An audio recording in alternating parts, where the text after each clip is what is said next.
तो यहाँ पर हमें सवाल दिया गया है जहाँ पर हमें एक सीरीज़ दी गई है और हमें बताना है कि यह सीरीज़ कन्वर्जेंट है या डाइवर्जेंट है। और कंडीशन में हमें दे रखा है कि p always greater than equal to zero है। तो इसे कैसे सॉल्व करेंगे, चलिए देखते हैं। तो सबसे पहले हम इसकी जनरल टर्म लिख लेंगे यू एन इज़ इक्वल से, जो कि हमें दे ही रखी है, 1/n log n to the power p। अब हमें इस क्वेश्चन को कॉची इंटीग्रल से सॉल्व करना है। तो हमारी जो जनरल टर्म है वो आप देख सकते हैं कि कंटिन्यूसली डिक्रीजिंग फंक्शन है, यानी जैसे ही जैसे हम n की वैल्यू इंक्रीज़ करेंगे जो फंक्शन की वैल्यू आएगी वो कम होती जाएगी। इसका मतलब वो फंक्शन मोनोटोनिक डिक्रीजिंग फंक्शन है। और क्योंकि ये मोनोटोनिक डिक्रीजिंग फंक्शन है इसलिए हम यहाँ पर कॉची इंटीग्रल टेस्ट लगा सकते हैं। तो अब हम यहाँ पर लिखेंगे f of n is equal to u n. And अब हम इस n को x से रीप्लेस कर देंगे। वेरिएबल को रीप्लेस करने पे कोई फ़र्क नहीं पड़ेगा, बस हमें देखने में थोड़ा अच्छा लगता है, लाइक x वेरिएबल हमने बचपन से देखा है तो उससे सॉल्व करना थोड़ा इजी पड़ जाता है। तो ये हो जाएगा 1/x log x to the power p। और अब हम करेंगे integration of f x from कहाँ से कहाँ तक करना है। देखो ज़्यादातर क्वेश्चन में 1 to इन्फिनिटी होता है, लेकिन यहाँ पर हमें दे रखा है कि 2 से इन्फिनिटी तक जा रहा है, इसलिए यहाँ पर हमें ध्यान से 2 से इन्फिनिटी ही लिमिट रखनी पड़ेगी, नहीं तो नंबर कट सकते हैं। तो इतना करने के बाद आगे हम लिखेंगे one integration of 2 to infinity 1/x log x to the power p dx। देखो अब आगे यहाँ पर हम क्या करेंगे, तो अब यहाँ पर हम लेट करेंगे log x is equals to t। अब हमने ऐसा क्यों किया, क्योंकि हमें इस इंटीग्रल को सॉल्व करना है, तो इसके लिए हम सब्स्टिट्यूशन मेथड का यूज़ कर रहे हैं। अब हमने log x is equal to t लिखा।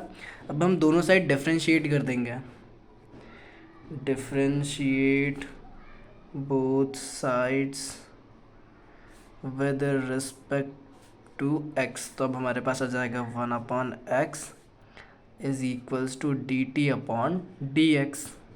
अब हम सिंपली इस dx को यहाँ ले जाएंगे तो हो जाएगा dx upon x is equals to dt। और अब हमारे पास ये जो आ गया है इसको हम यहाँ पर पुट कर देंगे। तो देखिए क्या होता है, आगे हम लिखेंगे इक्वल टू में इंटीग्रेशन। अब हम यहाँ पे लिमिट नहीं लिख रहे हैं, क्योंकि अगर हम यहाँ पे लिमिट लिखेंगे तो हमें लिमिट भी कैलकुलेट करनी पड़ेगी। अगर हम t वेरिएबल का यूज़ कर रहे हैं तो उसके रेस्पेक्ट में क्या लिमिट आएगी। तो हम लिमिट अभी नहीं रख ले, एट द लास्ट जब हमारा सब कुछ सॉल्व होके आ जाएगा तो हम x के टर्म में वापस अपने क्वेश्चन को लाएंगे और सेम टू सेम लिमिट रख देंगे। तो अभी बस मैं सिंपल इंटीग्रेशन का साइन लिख देता हूँ। एंड अब हमारा क्वेश्चन हो जाएगा, देखिए यहाँ पे dx अपॉन x है और यहाँ पर भी देखो dx अपॉन x है, तो इन दोनों को रिप्लेस करके यहाँ पर मैं dt लिख सकता हूँ। तो यहाँ पर मैंने dt लिख दिया। अब मैंने क्योंकि log x को t माना है तो यहाँ पर मैं log x की जगह t लिखूँगा। तो यहाँ पर आ गया t और उसकी पावर पहले से ही p थी तो मैंने सिंपली यहाँ पर p लिख दिया। अब देखो इसका इंटीग्रेशन करना काफ़ी ईजी हो गया है। तो नेक्स्ट स्टेप देखते क्या करेंगे, अब हम कंडीशंस लेंगे, लाइक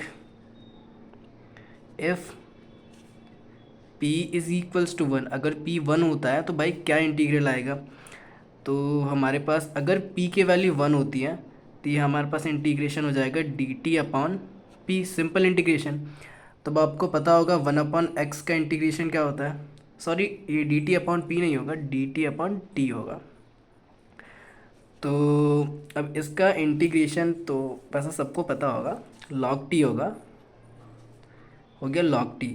अब हम इस t पर जो एक्चुअल वैल्यू t की वो पुट कर देंगे ताकि हमें अपना एक्चुअल फंक्शन मिल जाए।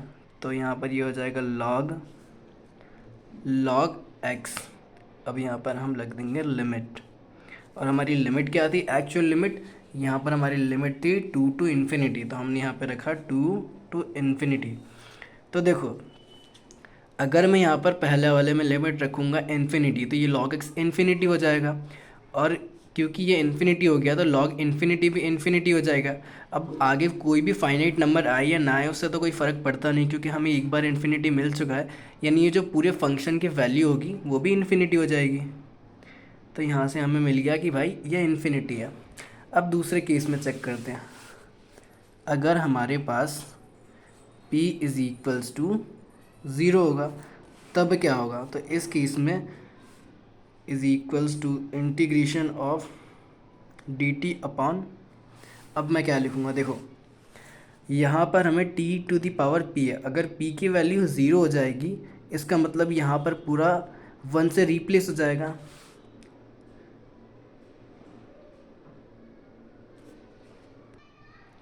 और यहाँ पर मैं लिखूँगा t टू द पावर 0। अब हमें पता है t टू द पावर 0 क्या होता है? 1 होता है। तो यहाँ पर इंटीग्रेशन ऑफ सिंपली dt हो जाएगा। और हमें पता है कि इंटीग्रेशन ऑफ dt क्या होता है?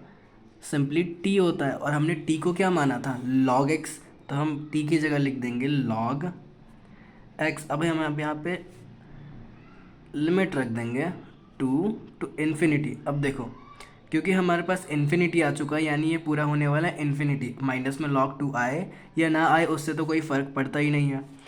तो इक्वल टू में ये भी क्या मिल गया हमें? इन्फिनिटी। और अब हम एक दूसरा केस लेंगे जहाँ पर हम p is greater then 0 but p is less then 1। ये वाला केस लेने वाले हम अब, जहाँ पर p 1 और 0 के बीच में है।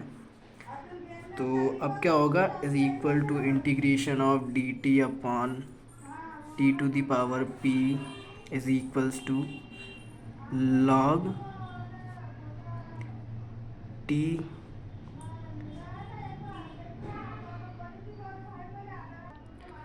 तो अब हम देखने वाले केस जहाँ पर हमारा p ग्रेटर देन 0 है एंड p लेस देन 1 है। तो हम integration of d t upon t to the power p करेंगे। और क्योंकि हमें पता है कि p ना ही 0 है ना ही 1 है तो हम सिंपल इंटीग्रेशन करेंगे और हमारे पास आ जाएगा t to the power minus of p plus 1 upon p plus 1। अब मैंने ऐसा क्यों लिखा? देखो यहाँ पे t to the power p है, जब मैं उसे ऊपर ले जाऊँगा तो t to the power negative of p हो जाएगा। और इंटीग्रेशन करने पर ऐड 1 हो जाता है। तो यहाँ पर मैंने सेम वही चीज़ लिखी है।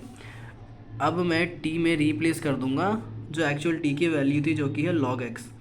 तो log x की power minus p plus 1 upon में p प्लस 1। और अब हम यहाँ पर एक्चुअल लिमिट रख देंगे जो कि है 2 टू इन्फिनिटी। तो अब देखो यहाँ पर हमने कह रखा है कि हमारा जो p है वो 1 और 0 से छोटा है।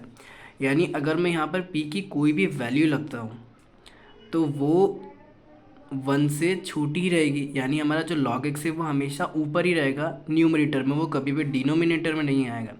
तो क्योंकि वो कभी डिनोमिनेटर में नहीं आएगा तो उसमें जो लिमिट रखाएगी वो होगी इन्फिनिटी। और अगर इन्फिनिटी रखा रही है तो हमारा जो पूरा फंक्शन है उसकी वैल्यू क्या हो जाएगी? इन्फिनिटी हो जाएगी। तो यहाँ से भी हमें मिल गया कि भाई अगर 0 और 1 के बीच में है तो भी हमारे फंक्शन की वैल्यू हो जाती है इन्फिनिटी। तो अब हम चेक करेंगे if p is greater than 1। तो ये हो जाएगा integration of d t upon t to the power p which is equals to t to the power minus p plus 1 upon p plus 1 which is equals to log x minus p plus 1 upon में minus p plus 1। Sorry यहाँ पर भी एक correction कर लेना जहाँ पर minus p plus 1 आएगा। Infinity to infinity. तो देखो अब यहाँ पर हमें कंडीशन दे रखी है कि p हमेशा 1 से बड़ा है। तो अगर p 1 से बड़ा है तो लेट्स से p की हम कोई भी वैल्यू एज्यूम कर लेते, लाइक मैंने 3 एज्यूम कर ली। Let p is equals to 3। ये मैं सिर्फ आपको समझाने के लिए एज्यूम कर रहा हूँ, बाकी आपको ऐसे ही सेम टू सेम लिखना है। तो अगर हमने 3 एज्यूम किए तो यहाँ पर देखो -3 हो जाएगा, -3 प्लस 1 -2 हो जाएगा। तो ये हो जाएगा log x to the power -2। यहाँ पे भी सेम टू सेम आएगा -2। अब क्योंकि ये नेगेटिव है तो ये हो जाएगा 1 upon -2 into log x to the power 2। अब अगर यहाँ पर भी मैं लिमिट रखता हूँ 2 टू इन्फिनिटी, तो देखो यहाँ पर मुझे इन्फिनिटी रखनी पड़ेगी, और अगर मैंने यहाँ पर इन्फिनिटी रखी तो यहाँ पर मुझे क्या मिल जाएगा, ज़ीरो मिल जाएगा, है ना। और उसके बाद जो हमारे पास नेक्स्ट टर्म आएगी वो कुछ फाइनाइट टर्म्स होगी, देखो क्योंकि यहाँ पर हमें लिमिट है 2, तो अगर ये वाली टर्म से हमें ज़ीरो मिल रहा है यानी हमें इन्फिनिटी मिलेगा ही नहीं, अगली टर्म तो हमारी 2 है, एक फाइनाइट नंबर है, तो इसका मतलब यहाँ से हमें मिलने वाला है एक फाइनाइट नंबर। और अगर यहाँ से हमें एक फाइनाइट नंबर मिलेगा तो मतलब अगर p ग्रेटर देन 1 होगा तो ये हो जाएगा कन्वर्जेंट। तो अब हम यहाँ पर कंक्लूज़न लिखते हैं कि if p is greater than 1, इसका मतलब है सीरीज़ क्या है, कन्वर्जेंट है। और if p is less than equal to 1, तो क्या है, डाइवर्जेंट है। एंड यहाँ से हमने प्रूव कर लिया, सिंपल।